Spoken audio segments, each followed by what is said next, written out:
Mort de Bernard Pivot, qui est sa dernière compagne? Lundi 6 mai, la famille de Bernard Pivot a annoncé sa disparition à l'âge de 89 ans dans un communiqué transmis à l'AFP.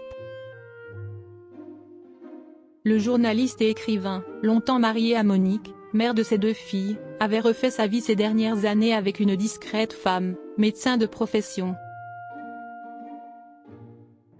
Est une page d'histoire de la littérature française qui se tourne ce lundi. Au lendemain de son 89e anniversaire, la famille de Bernard Pivot a annoncé sa tragique disparition dans un communiqué transmis à l'AFP. Auteur d'une vingtaine d'ouvrages et récompensé à de multiples reprises, l'écrivain se révèle aux yeux du grand public dans les années 70 grâce à l'émission littéraire Apostrophe. Passionné de lettres dès son plus jeune âge, il s'oriente rapidement vers le journalisme et intègre le CFJ en 1955. Au sein du prestigieux institut qu'il fait la rencontre de la première femme de sa vie, Monique, il se marie rapidement et accueille quelques années plus tard 2 filles, Agnès et Cécile. Malheureusement, il avait récemment exprimé des regrets sur son rôle de père. Après le dîner, je n'étais pas de ces pères qui donnaient la lecture à leurs enfants.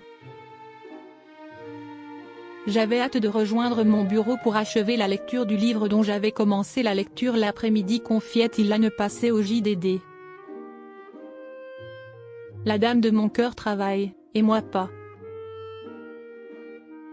Une interview qui marquait son retour après des années de silence en raison de son état de santé défaillant. J'ai été silencieux car le mal m'a frappé à la tête, siège du cerveau et de la parole. Mieux vaut alors se taire en attendant que la mémoire se recharge et que la pensée refleurisse, expliquait-il. Dans cette quête de repos, Bernard Pivot a pu compter sur un soutien affectif malgré sa séparation d'avec la mère de ses enfants. Au moment du confinement de 2020, l'écrivain avait en effet révélé avoir retrouvé l'amour. Nous ne vivons pas ensemble, nous nous retrouvons généralement les week-ends. Là, on a été confinés. La dame de mon cœur travaille, et moi pas, confiait-il à Nagui sur France Inter, alors qu'il avait à l'époque hâte de voir le déconfinement arriver pour retrouver l'élu de son cœur.